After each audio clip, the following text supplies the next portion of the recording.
first. The kettle began it. Don't tell me what Mrs. Peerybingle said. I know better. Mrs. Peerybingle may leave it on record to the end of time that she couldn't say which of them began it. But I say the kettle did. I ought to know, I hope. The kettle began it. Full 5 minutes by the little waxy-faced Dutch clock in the corner, before the cricket uttered a chirp, as if the clock hadn't finished striking, and the convulsive little haymaker at the top of it, jerking away right and left with a scythe in front of a Moorish palace, hadn't mowed down half an acre of imaginary grass before the cricket joined in at all. Why? I am not naturally positive. Everyone knows that I wouldn't set my own opinion against the opinion of Mrs. Peerybingle, unless I were quite sure, on any account whatever. Nothing should induce me. But this is a question of fact, and the fact is that the kettle began it at least 5 minutes before the cricket gave any sign of being in existence. Contradict me, and I'll say 10. Let me narrate exactly how it happened. I should have proceeded to do so in my very first word, but for this plain consideration. If I am to tell a story, I must begin at the beginning. And how is it possible to begin at the beginning without beginning at the kettle? It appeared as if there were a sort of match or trial of skill, you must understand, between the kettle and the cricket, and this is what led to it and how it came about. Mrs. Peerybingle, going out into the raw twilight and clicking over the wet stones in a pair of pattens that worked innumerable rough impressions of the first proposition in Euclid all about the yard, Mrs. Peerybingle filled the kettle at the water butt.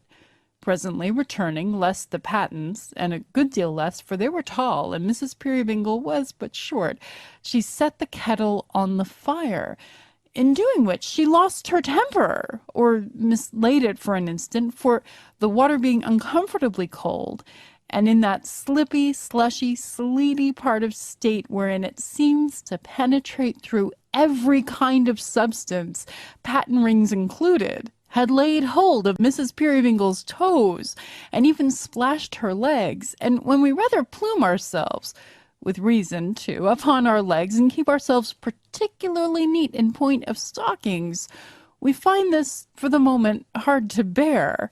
Besides, the kettle was aggravating and obstinate. It wouldn't allow itself to be adjusted on the top bar. It wouldn't hear of accommodating itself kindly to the knobs of coal. It would lean forward with a drunken air and dribble, a very idiot of a kettle on the hearth. It was quarrelsome, and hissed and spluttered morosely at the fire. To sum up all, the lid, resisting Mrs. Peerybingle's fingers, first of all turned topsy-turvy, and then, with an ingenious pertinacity deserving of a better cause, dived sideways in down to the very bottom of the kettle. And the hull of the Royal George has never made half the monstrous resistance to coming out of the water which the lid of that kettle employed against Mrs. Peerybingle before she got it up again. It looked sullen and pig-headed enough even then, carrying its handle with an air of defiance and cocking its spout pertly and mockingly at Mrs. Peerybingle as if it said, "I won't boil. Nothing shall induce me." But Mrs. Peerybingle, with restored good humor, dusted her chubby little hands against each other and sat down before the kettle, laughing. Meantime, the jolly blaze uprose and fell, flashing and gleaming on the little haymaker at the top of the Dutch clock, until one might have thought he stood stock still before the Moorish palace, and nothing was in motion but the flame.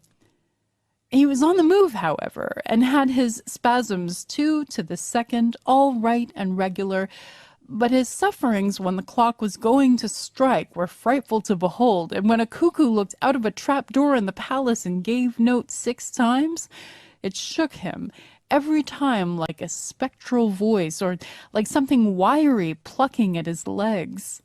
It was not until a violent commotion and a whirring noise among the weights and ropes below him had quite subsided that this terrified haymaker became himself again. Nor was he startled without reason, for these rattling, bony skeletons of clocks are very disconcerting in their operation, and I wonder very much how any set of men, but most of all how Dutchmen, can have had a liking to invent them. There is a popular belief that Dutchmen love broad cases and much clothing for their own lower selves, and they might know better than to leave their clocks so very lank and unprotected, surely. Now it was, you observe, that the kettle began to spend the evening. Now it was that the kettle, growing mellow and musical, began to have irrepressible gurglings in its throat, and to indulge in short vocal snorts which it checked in the bud, as if it hadn't quite made up its mind yet to be good company. Now it was that after 2 or 3 such vain attempts to stifle its convivial sentiments, it threw off all moroseness, all reserve, and burst into a stream of songs so cozy and hilarious as never maudlin nightingale had yet formed the least idea of. So plain, too! Bless you, you might have understood it like a book better than some books you and I could name, perhaps, with its warm breath gushing forth in a light cloud which merrily and gracefully ascended a few feet, then hung about the chimney corner as its own domestic heaven. It trolled its song with that strong energy of cheerfulness that its iron body hummed and stirred upon the fire. And the lid itself, the recently rebellious lid, such as the influence of a bright example, performed a sort of jig and clattered like a deaf and dumb young cymbal that had never known the use of its twin brother. That this song of the kettles was a song of invitation and welcome to somebody out of doors, to somebody at that moment coming on toward the snug, small home and the crisp fire, there is no doubt whatever. Mrs. Peerybingle knew it perfectly as she sat musing before the hearth. "It's a dark night," sang the kettle, "and the rotten leaves are lying by the way, and above all is mist and darkness, and below all is mire and clay, and there's only one relief in all the sad and murky air. And I don't know that it is one, for it's nothing but a glare of deep and angry crimson, where the sun and wind together set a brand upon the clouds for being guilty of such weather, and the widest open country is a long, dull streak of black, and there's hoarfrost on the finger-post and thaw upon the track.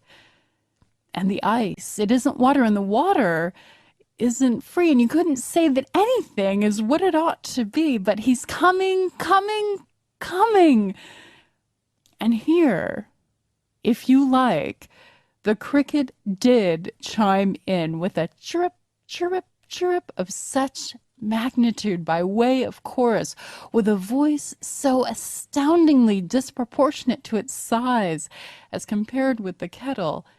Size, you couldn't see it, that if it had then and there burst itself like an overcharged gun, if it had fallen victim on the spot and chirruped its little body into 50 pieces, it would have seemed a natural and inevitable consequence for which it had expressly labored. The kettle had had the last of its solo performance. It persevered with undiminished ardor, but the cricket took first fiddle and kept it.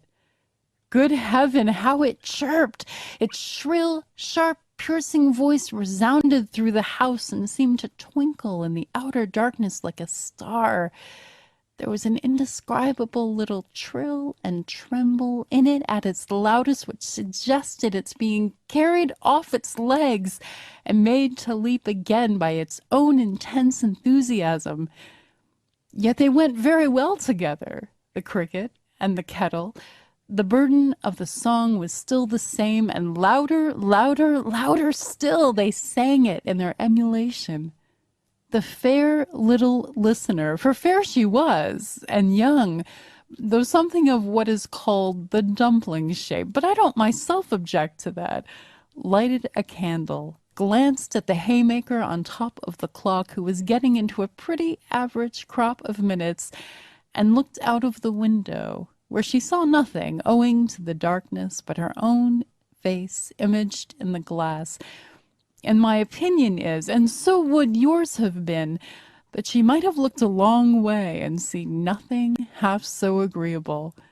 When she came back and sat down in her former seat, the cricket and the kettle were still keeping it up with a perfect fury of competition. The kettle's weak side clearly being that he didn't know when he was beat. There was all the excitement of a race about it. Chirp, chirp, chirp, cricket a mile ahead. Hum, hum, hum, kettle making play in the distance like a great top. Chirp, chirp, chirp, cricket round the corner. Hum, hum, hum, kettle sticking to him in his own way, no idea of giving in. Chirp, chirp, chirp, cricket fresher than ever. Hum, hum, hum, kettle slow and steady. Chirp, chirp, chirp, cricket going in to finish him. Hum, hum, hum, kettle not to be finished, until at last they got so jumbled together in the hurry, scurry, helter-skelter of the match that whether the kettle chirped and the cricket hummed, or the cricket chirped and the kettle hummed, or they both chirped and both hummed, it would have taken a clearer head than yours or mine to have decided with anything like certainty. But of this there is no doubt, that the kettle and the cricket at one and the same moment, and by some power of amalgamation best known to themselves, sent, each in his fireside song of comfort, streaming into a ray of the candle that shone out through the window and a long way down the lane. And this light, bursting on a certain person who on the instant approached toward it through the gloom, expressed the whole thing to him literally in a twinkling, and cried, "Welcome home, old fellow! Welcome home, my boy!" This end attained, the kettle being dead beat boiled over and was taken off the fire. Mrs. Peerybingle then went running to the door, where, what with the wheels of a cart, the tramp of a horse, the voice of a man, the tearing in and out of an excited dog, and the surprising and mysterious appearance of a baby, there was soon the very what's-his-name to play. Where the baby came from, or how Mrs. Peerybingle got hold of it in that flash of time, I don't know. But a live baby there was in Mrs. Peerybingle's arms, and a pretty tolerable amount of pride she seemed to have in it, when she was drawn gently to the fire by a sturdy figure of a man, much taller and much older than herself, who had to stoop a long way down to kiss her. But she was worth the trouble. 6'6" with the lumbago might have done it. "Oh, goodness, John," said Mrs. P., "what a state you're in with the weather!" He was something the worse for it, undeniably. The thick mist hung in clots upon his eyelashes like candied thaw, and between the fog and fire together there were rainbows in his very whiskers. "Why, you see, Dot," John made answer slowly, as he unrolled a shawl from about his throat and warmed his hands, It ain't exactly summer weather, so no wonder." "I wish you wouldn't call me Dot, John. I don't like it," said Mrs. Peerybingle, pouting in a way that clearly showed she did like it very much. "Why, what else are you?" returned John, looking down upon her with a smile, and giving her waist as light a squeeze as his huge hand and arm could give. "A Dot and—" here he glanced at the baby. "A Dot and Carrie, I won't say it for fear I should spoil it, but I was very near a joke. I don't know as ever I was nearer." He was often near to something or other very clever by his own account. This lumbering, slow, honest John, this John so heavy but so light of spirit, so rough upon the surface but so gentle at the core, So dull without, so quick within, so stolid, but so good. Oh, Mother Nature, give thy children the true poetry of heart that hid itself in this poor carrier's breast. He was but a carrier, by the way, and we can bear to have them talking prose and leading lives of prose, and bear to bless thee for their company. It was pleasant to see Dot with her little figure and her baby in her arms, a very doll of a baby, glancing with a coquettish thoughtfulness at the fire, and inclining her delicate little head just enough to one side to let it rest in an odd, half natural, half affected, wholly nestling and agreeable manner on the great rugged figure of the carrier. It was pleasant to see him with his tender awkwardness endeavoring to adapt his rude support to her slight need, and make his burly middle age a leaning staff, not inappropriate to her blooming youth. It was pleasant to observe how Tilly Slowboy, waiting in the background for the baby, took special cognizance, though in her earliest teens, of this grouping, and stood with her mouth and eyes wide open and her head thrust forward, taking it in as if it were air. Nor was it less agreeable to observe how John the carrier, reference being made by Dot to the aforesaid baby, checked his hand when on the point of touching the infant as if he thought he might crack it, and bending down surveyed it from a safe distance with a kind of puzzled pride, such as an amiable mastiff might be surprised to show if he found himself one day the father of a young canary. "Ain't he beautiful, John? Don't he look precious in his sleep?" "Very precious," said John. "Very much so. He generally is asleep, ain't he?" "Lord, John, good gracious, no." "Oh," said John, pondering. "I thought his eyes was generally shut. Hello!" "Goodness, John, how you startle one!" "It ain't right for him to turn 'em up in that way," said the astonished carrier. "Is it? See how he's winking with both of 'em at once, and look at his mouth. Why, he's gasping like a gold and silver fish." "You don't deserve to be a father, you don't," said Dot with all the dignity of an experienced matron. "But how should you know what little complaints children are troubled with, John? You wouldn't so much as know their names, you stupid fellow." And when she had turned the baby over on her left arm and slapped its back as a restorative, she pinched her husband's ear, laughing. "No," said John, pulling off his outer coat. "It's very true, Dot. I don't know much about it. I only know that I've been fighting pretty stiffly with the wind tonight. It's been blowing northeast, straight into the cart the whole way home." "Poor old man, so it has," cried Mrs. Peerybingle, instantly becoming very active.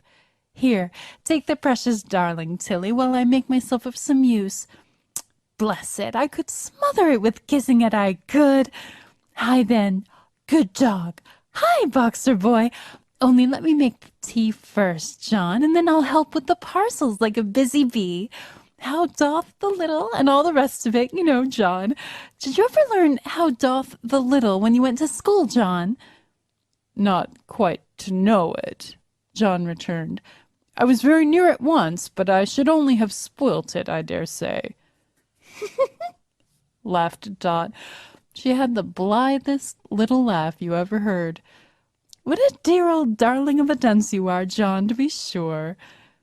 Not at all disputing this position, John went out to see that the boy with the lantern, which had been dancing to and fro before the door and window like a will-o'-the-wisp, took due care of the horse, who was fatter than you would quite believe if I gave you his measure, and so old that his birthday was lost in the mists of antiquity.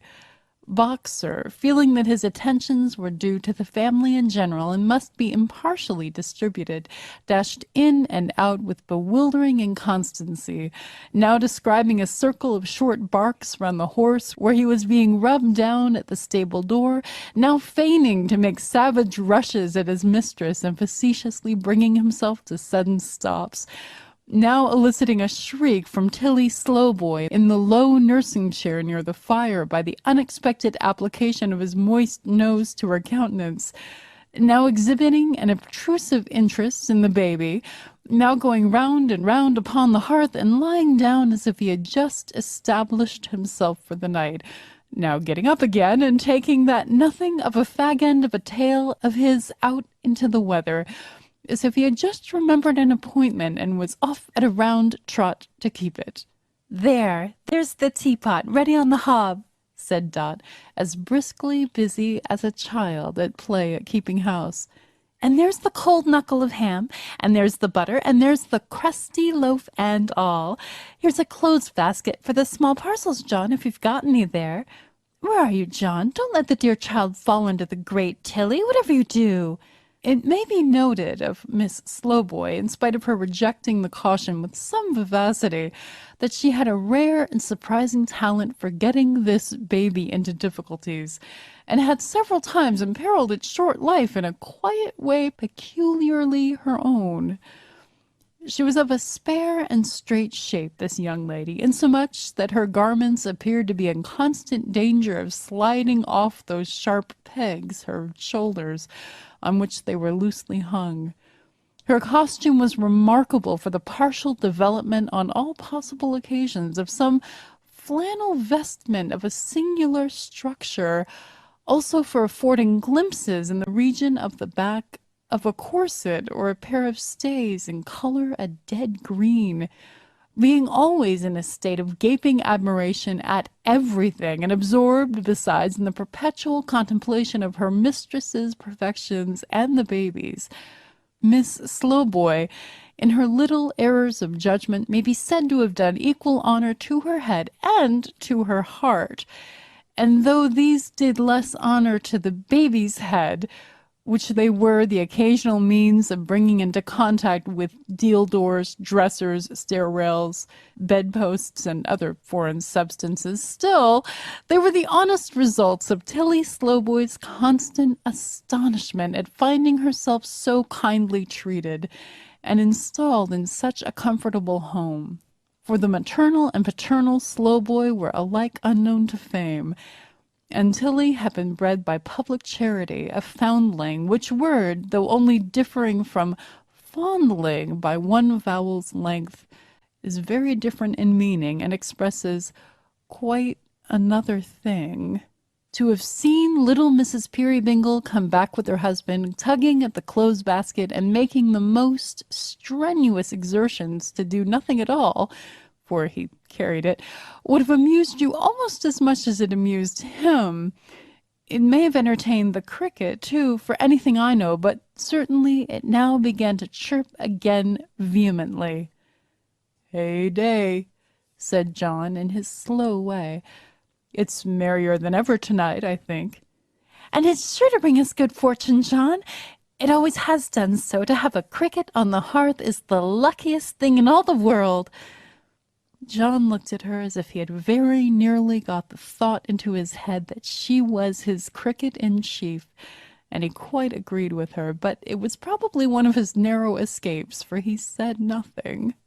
"The first time I heard its cheerful little note, John, was on that night when you brought me home, when you brought me to my new home here, its little mistress, nearly a year ago. You recollect, John?" Oh, yes. John remembered. I should think so. Its chirp was such a welcome to me. It seemed so full of promise and encouragement. It seemed to say you would be kind and gentle with me, and would not expect, I had a fear of that, John, then, to find an old head on the shoulders of your foolish little wife. John thoughtfully patted one of the shoulders, and then the head, as though he would have said, "No, no." He had had no such expectation. He had been quite content to take them as they were, and really he had reason. They were very comely. "It spoke the truth, John, when it seemed to say so, for you have ever been, I am sure, the best, the most considerate, the most affectionate of husbands to me. This has been a happy home, John, and I love the cricket for its sake." "Why, so do I, then," said the carrier. "So do I, Dot." I love it for the many times I've heard it and the many thoughts its harmless music has given me. Sometimes in the twilight, when I have felt a little solitary and downhearted, John, before baby was here to keep me company and make the house gay, when I have thought how lonely you would be if I should die, how lonely I should be if I could know that you had lost me, dear, its chirp, chirp, chirp upon the hearth has seemed to tell me of another little voice, so sweet, so very dear to me, before whose coming sound my trouble vanished like a dream. And when I used to fear, I did fear once, John, I was very young, you know, that ours might prove to be an ill-assorted marriage, I being such a child, and you more like my guardian than my husband, and that you might not, however hard you tried, be able to learn to love me as you hoped and prayed you might, its chirp, chirp, chirp has cheered me up again and filled me with new trust and confidence. I was thinking of these things tonight, dear, when I sat expecting you, and I love the cricket for their sake. And so do I, repeated John. But, Dot, I hope and pray that I might learn to love you. How you talk! I had learnt that long before I brought you here to be the cricket's little mistress, Dot. She laid her hand an instant on his arm and looked up at him with an agitated face, as if she would have told him something. Next moment she was down upon her knees before the basket, speaking in a sprightly voice and busy with the parcels. There are not many of them tonight, John, but I saw some goods behind the cart just now, and though they give more trouble, perhaps, still they pay as well, so we have no reason to grumble, have we? Besides, you have been delivering, I dare say, as you came along. Oh, yes, John said, a good many. Why, what's this round box? Heart alive, John, it's a wedding cake. Leave a woman alone to find out that, said John admiringly.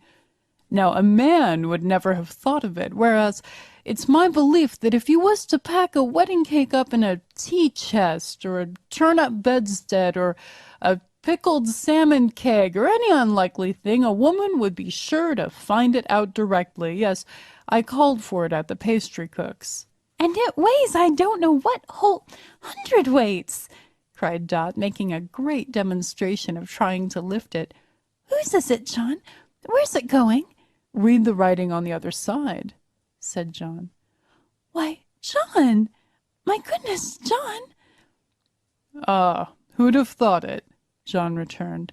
You never mean to say, pursued Dot, sitting on the floor and shaking her head at him, that it's Gruff and Tackleton the toy-maker? John nodded. Mrs. Peerybingle nodded also, 50 times at least, not in assent, in dumb and pitying amazement, screwing up her lips, the while with all their little force. They were never made for screwing up, I am clear of that, and looking the good carrier through and through in her abstraction. Miss Slowboy, in the meantime, who had a mechanical power of reproducing scraps of current conversation for the delectation of the baby, with all the sense struck out of them and all the nouns changed into the plural number, inquired aloud of that young creature, Was it Gruff's and Tackleton's the toy-makers then? And would it call at pastry cooks for wedding cakes? And did its mothers know the boxes when its fathers brought them home? And so on. And that is really to come about, said Dot. Why, she and I were girls at school together, John. He might have been thinking of her, or nearly thinking of her, perhaps, as she was in that same school time. He looked upon her with a thoughtful pleasure, but he made no answer. And he's as old, as unlike her. Why, how many years older than you is Gruff and Tackleton, John? How many more cups of tea shall I drink tonight at one sitting than Gruff and Tackleton ever took in 4, I wonder? Replied John good-humoredly, as he drew a chair to the round table and began at the cold ham. As to eating, I eat but little, but that little I enjoy, Dot.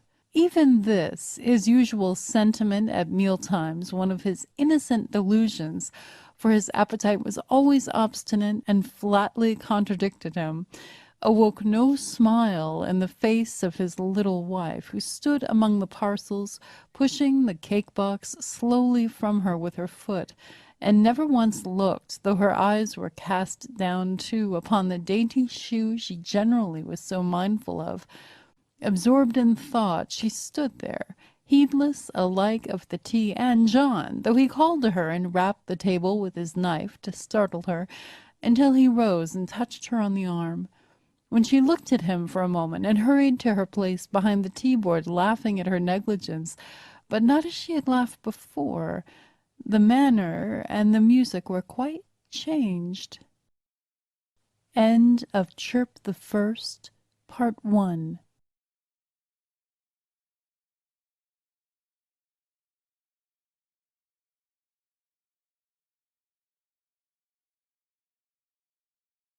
Section 2.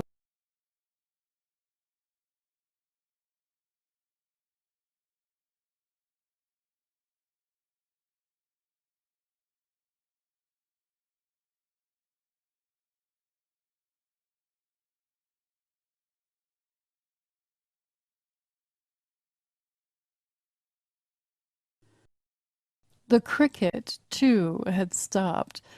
Somehow the room was not so cheerful as it had been. Nothing like it. "So these are all the parcels, are they, John?" she said, breaking a long silence which the honest carrier had devoted to the practical illustration of one part of his favorite sentiment, certainly enjoying what he ate, if it couldn't be admitted that he ate but little. "So these are all the parcels, are they, John?" "That's all," said John. "Why, no, laying down his knife and fork and taking a long breath, "I declare I've clean forgotten the old gentleman." "The old gentleman?" "In the cart," said John. "He was asleep among the straw the last time I saw him. I've very nearly remembered him twice since I came in, but he went out of my head again. Hullah! Yep, there! Rouse up, that's my hearty." John said these latter words outside the door, whither he had hurried with the candle in his hand. Miss Slowboy, conscious of some mysterious reference to the old gentleman, and connecting in her mystified imagination certain associations of a religious nature with the phrase, was so disturbed that, hastily rising from the low chair by the fire to seek protection near the skirt of her mistress, and coming into contact as she crossed the doorway with an ancient stranger, she instinctively made a charge or butted him with the only offensive instrument within her reach.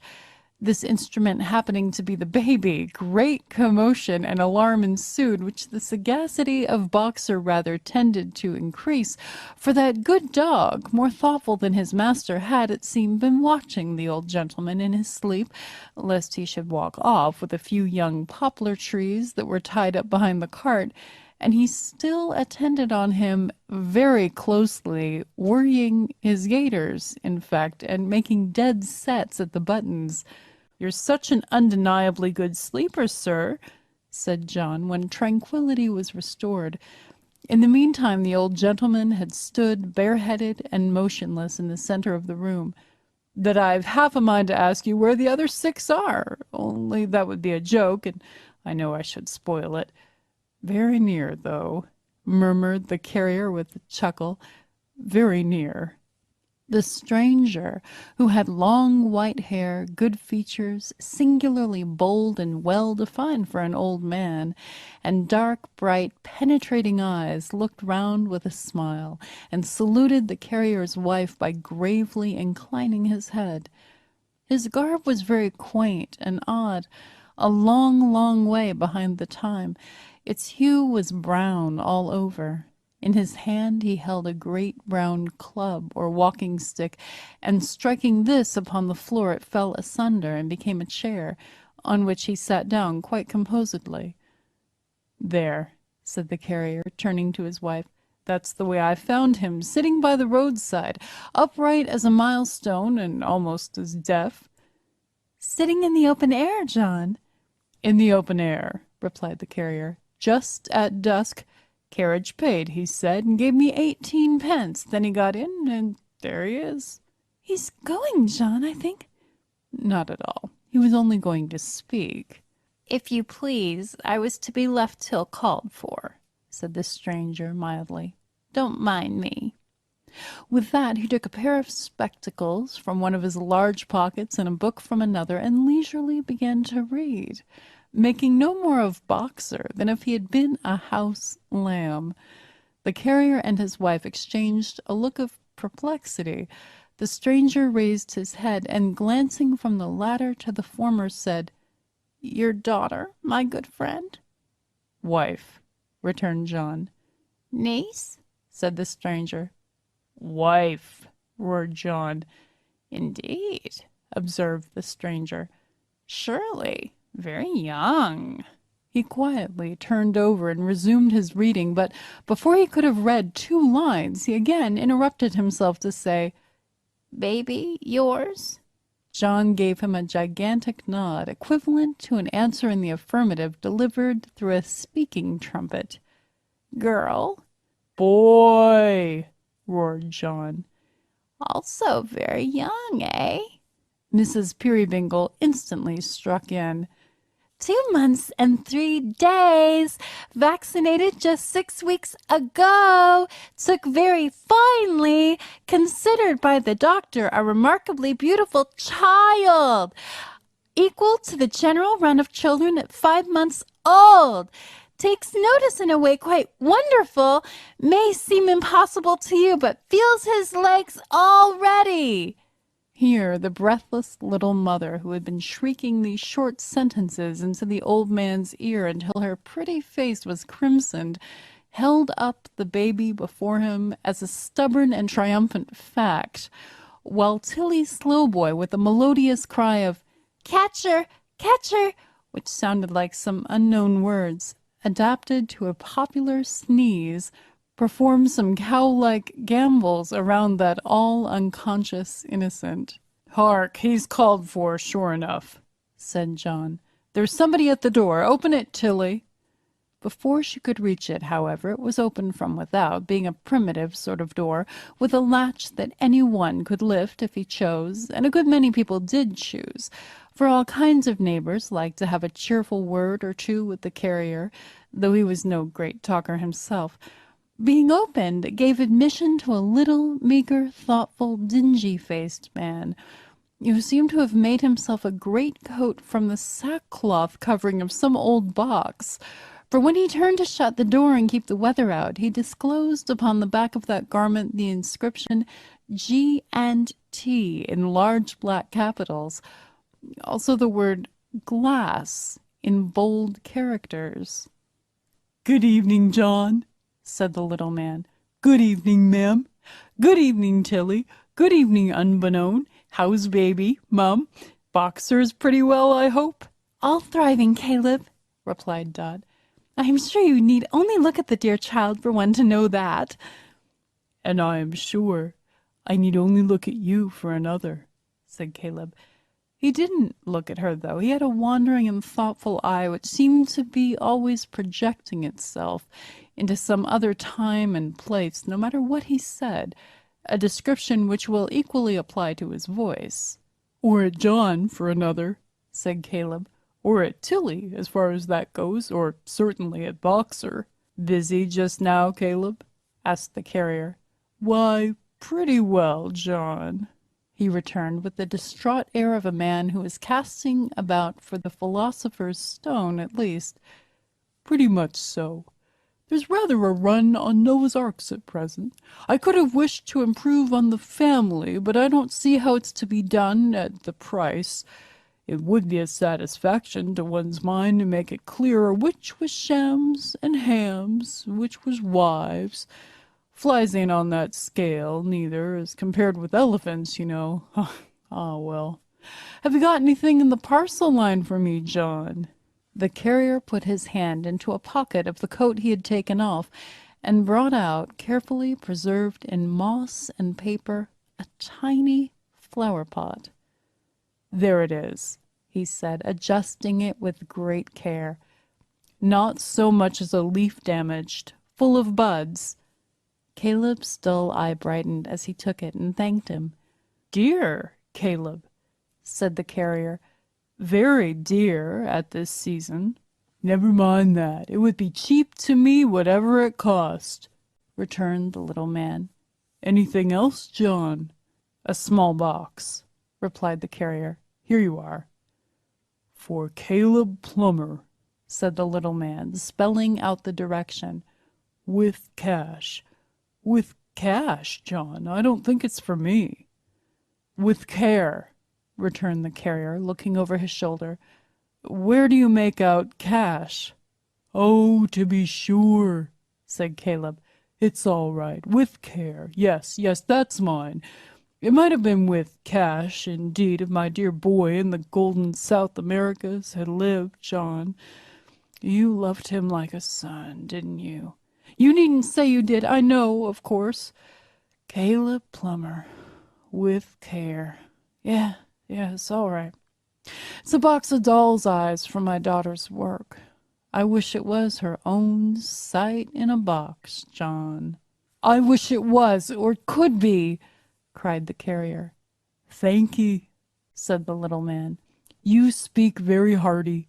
To think that she should never see the dolls, and them a staring at her so bold all day long. That's where it cuts.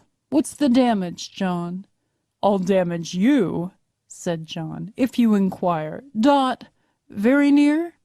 "Well, it's like you to say so," observed the little man. "It's your kind way. Let me see. I think that's all." "I think not," said the carrier. "Try again." "Try again." "Something for our governor, eh?" said Caleb, after pondering a little while. "To be sure, that's what I came for, but my head's so running on them arks and things. He hasn't been here, has he?" "Not he," returned the carrier. "He's too busy courting." "He's coming round, though," said Caleb, "for he told me to keep on the near side of the road going home, and it was 10 to 1 he'd take me up.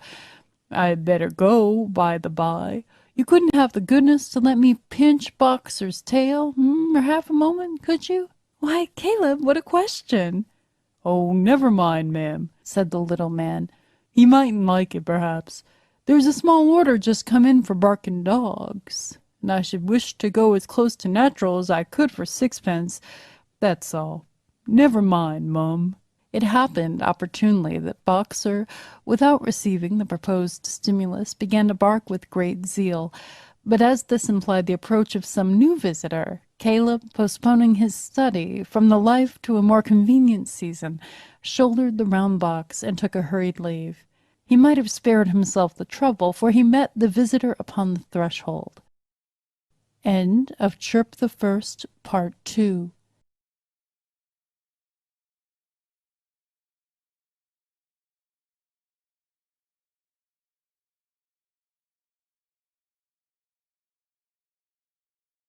Section 3.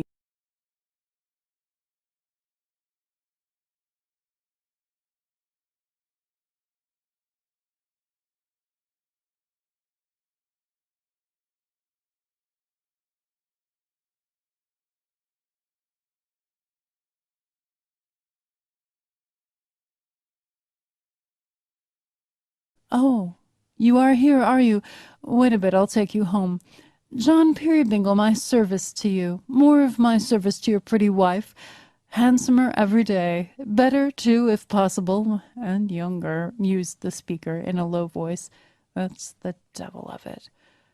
"I should be astonished at your paying compliments, Mr. Tackleton," said Dot, not with the best grace in the world. "But for your condition—" "You know all about it, then?" "I have got myself to believe it, somehow," said Dot. "After a hard struggle, I suppose." "Very." Tackleton the toy merchant, pretty generally known as Gruff and Tackleton, for that was the firm, though Gruff had been bought out long ago, only leaving his name and, as some said, his nature, according to its dictionary meaning, in the business. Tackleton, the toy merchant, was a man whose vocation had been quite misunderstood by his parents and guardians.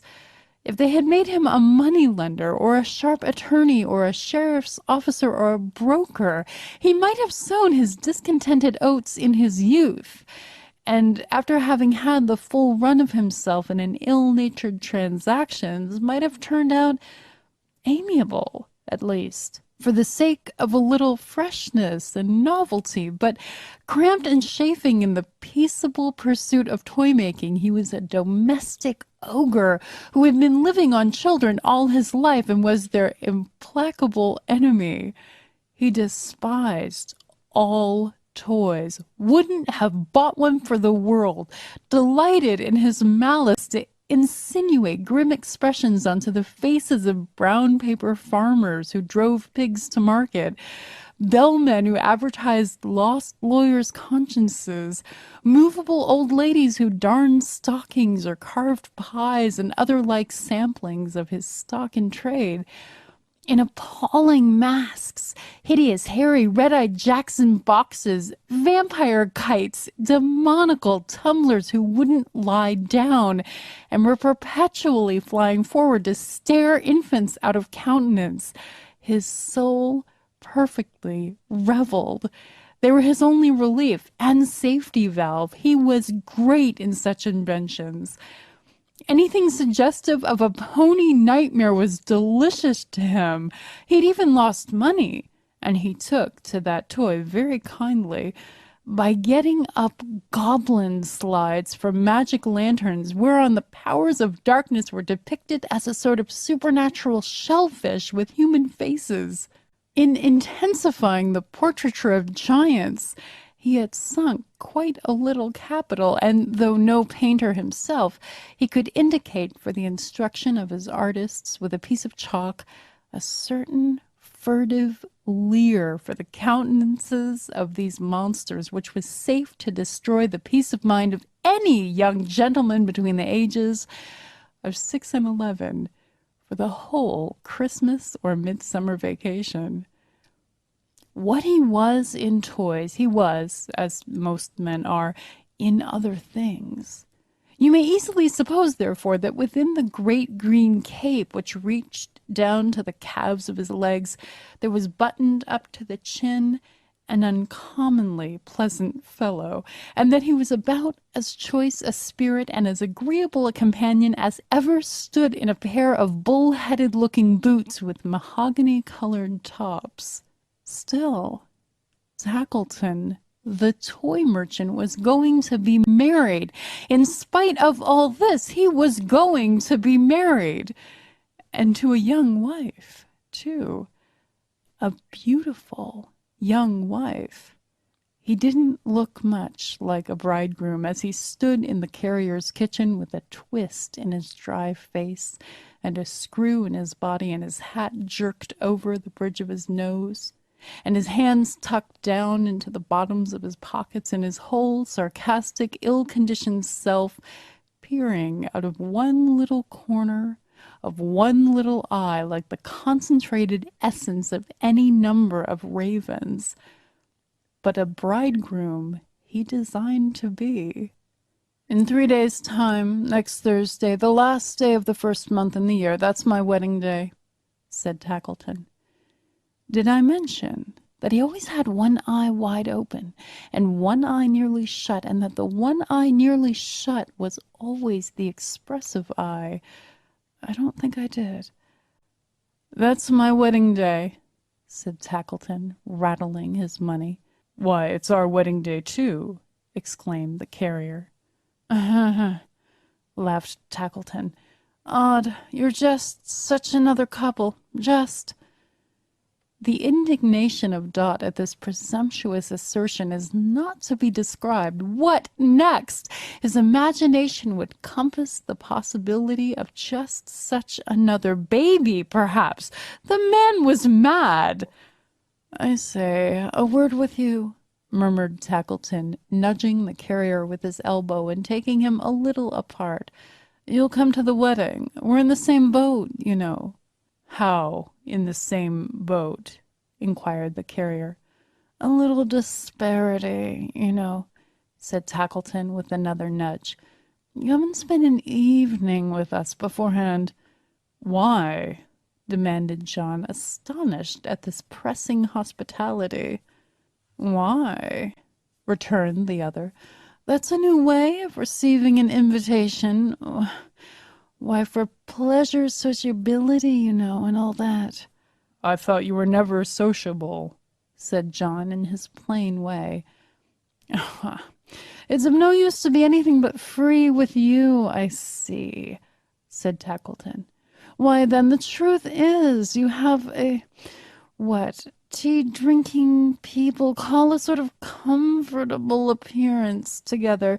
You and your wife, we know better, but— No, we don't know better, interposed John. What are you talking about? Well, we don't know better then, said Tackleton. We'll agree that we don't, as you like. What does it matter? I was going to say, as you have that sort of appearance, your company will produce a favorable effect on Mrs. Tackleton, that will be. And though I don't think your good lady's very friendly to me in this matter, still she can't help herself from falling into my views, for there's a compactness and coziness of appearance about her that always tells, even in an indifferent case. You'll say you'll come. We have arranged to keep our wedding day, as far as that goes, at home, said John. We have made the promise to ourselves these 6 months. We think, you see, that home— what's home? Cried Tackleton. 4 walls and a ceiling. Why don't you kill that cricket? I would, I always do. I hate their noise. There are 4 walls and a ceiling at my house. Come to me. You kill your crickets, eh? Said John. Scrunch 'em, sir, returned the other, setting his heel heavily on the floor. You'll say you'll come. It's as much your interest as mine, that the women should persuade each other that they're quiet and contented and couldn't be better off. I know their way. Whatever one woman says, another woman is determined to clinch, always. There's that spirit of emulation among them, sir, that if your wife says to my wife, I'm the happiest woman in the world, and mine's the best husband in the world, and I dote on him, my wife will say the same to yours, or more, and half believe it. Do you mean to say she don't, then? Asked the carrier. Don't, cried Tackleton, with a short, sharp laugh. Don't what?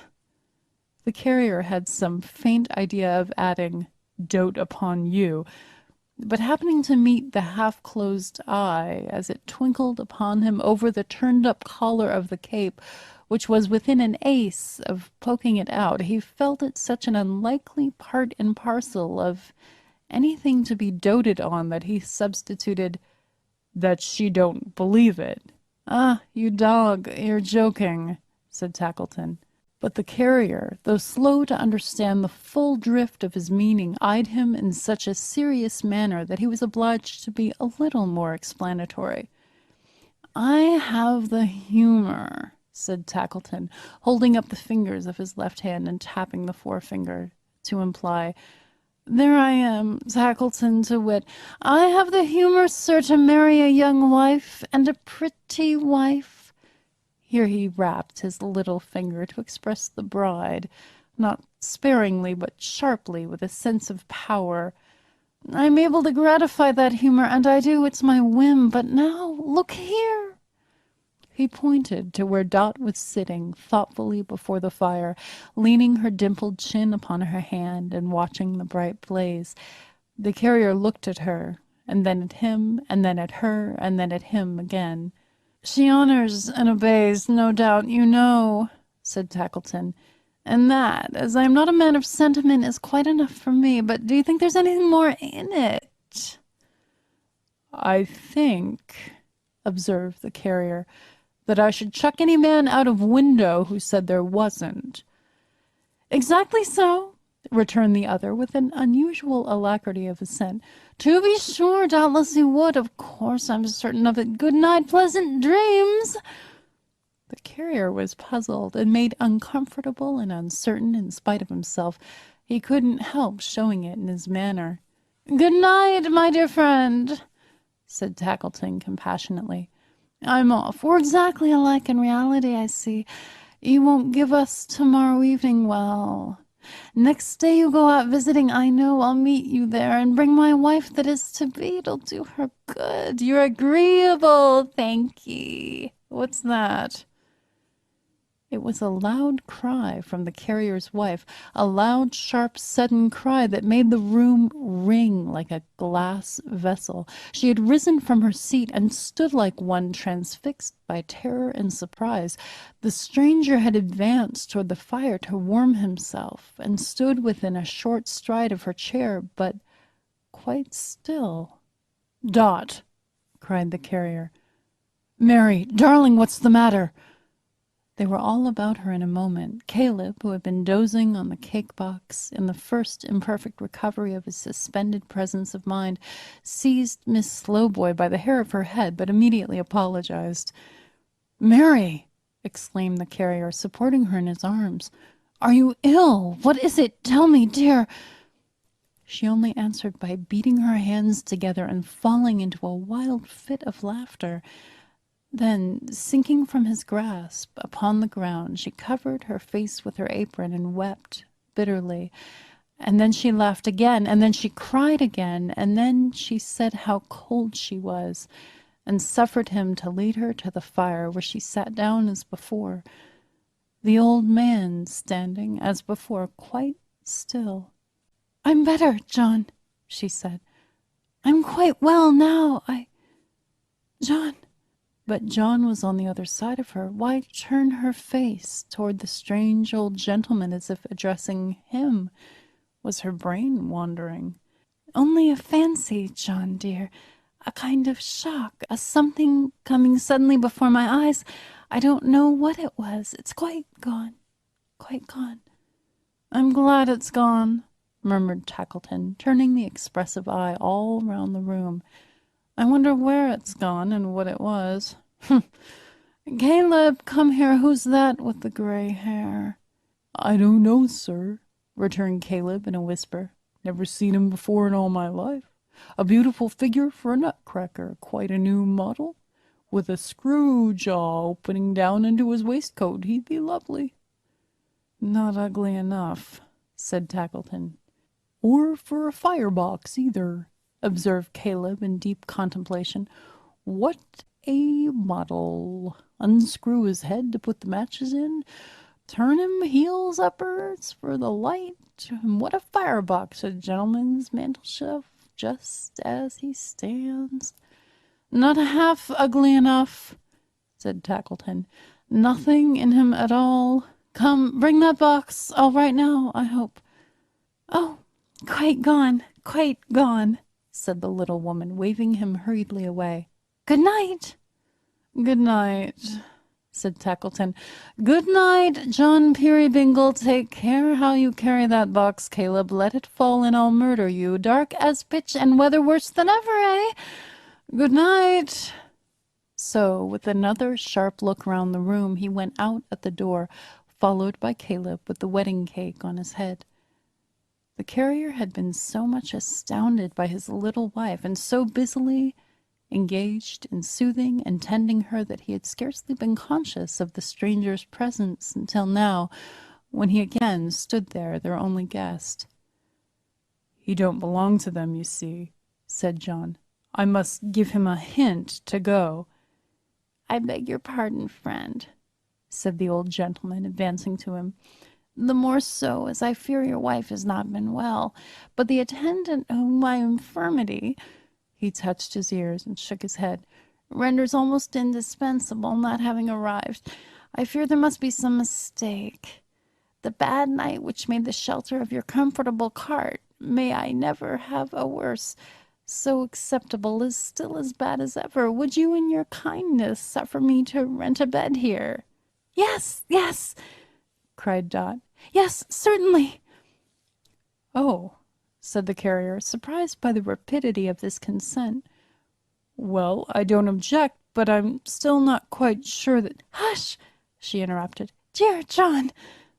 "Why, he's stone deaf," urged John. "I know he is, but yes, sir, certainly. Yes, certainly. I'll make him up a bed directly, John." As she hurried off to do it, the flutter of her spirits and the agitation of her manner were so strange that the carrier stood looking after her, quite confounded. "Say that's mother's making up of beds, then," cried Miss Slowboy to the baby. "and did its hair grow brown and curly when its caps was lifted off and frightened it up precious pets a sitting by the fires?" With that unaccountable attraction of the mind to trifles which is often incidental to a state of doubt and confusion, the carrier, as he walked slowly to and fro, found himself mentally repeating even these absurd words many times, so many times that he got them by heart, and was still conning them over and over like a lesson, when Tilly, after administering as much friction to the little bald head with her hand as she thought wholesome, according to the practice of nurses, had once more tied the baby's cap on. "And frightened it a precious pets a sitting by the fires. What frightened Tot, I wonder?" mused the carrier, pacing to and fro.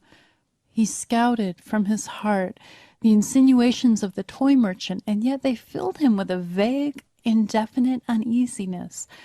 For Tackleton was quick and sly, and he had that painful sense himself of being a man of slow perception, that a broken hint was always worrying to him. He certainly had no intention in his mind of linking anything that Tackleton had said with the unusual conduct of his wife, but the two subjects of reflection came into his mind together, and he could not keep them asunder. The bed was soon made ready, and the visitor, declining all refreshment but a cup of tea, retired. Then Dot, "Quite well again," she said, "quite well again," arranged the great chair in the chimney-corner for her husband, filled his pipe and gave it to him, and took her usual little stool beside him on the hearth. She always would sit on that little stool. I think she must have had a kind of notion that it was a coaxing, wheedling little stool. She was, out and out, the very best filler of a pipe, I should say, in the 4/4 of the globe. To see her put that chubby little finger in the bowl, then blow down the pipe to clear the tube, and when she had done so, affect to think that there was really something in the tube, and blow a dozen times, and hold it to her eye like a telescope, with a most provoking twist in her capital little face as she looked down it was quite a brilliant thing. As to the tobacco, she was perfect mistress of the subject, and her lighting of the pipe with a wisp of paper when the carrier had it in his mouth, going so very near his nose, and yet not scorching it, was art, high art. And the cricket and the kettle, turning up again, acknowledged it. The bright fire, blazing up again, acknowledged it. The little mower on the clock in his unheeded work acknowledged it. The carrier, in his smoothing forehead and expanding face, acknowledged it the readiest of all. And as he somberly and thoughtfully puffed at his old pipe, and as the Dutch clock ticked, and as the red fire gleamed, and as the cricket chirped, that genius of his hearth and home, for such the cricket was, came out in fairy shape into the room, and summoned many forms of home about him.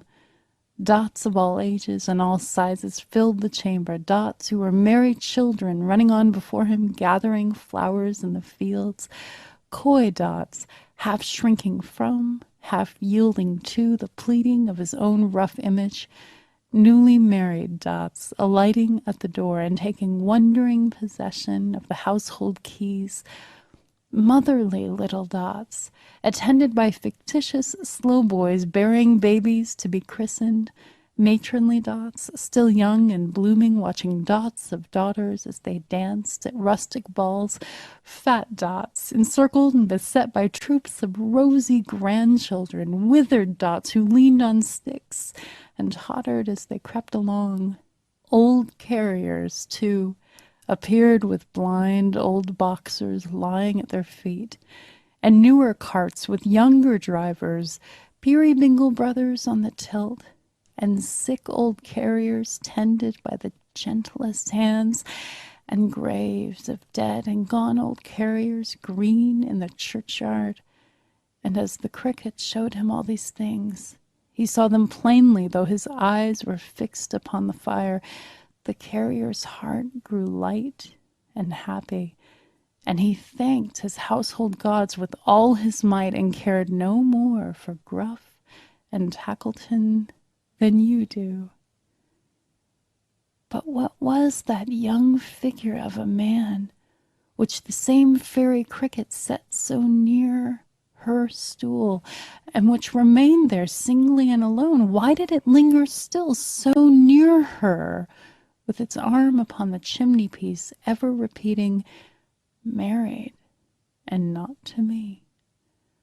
Oh, Dot, oh, failing Dot, there is no place for it in all your husband's visions. Why has its shadow fallen on his hearth? End of Chirp the First, Part 3.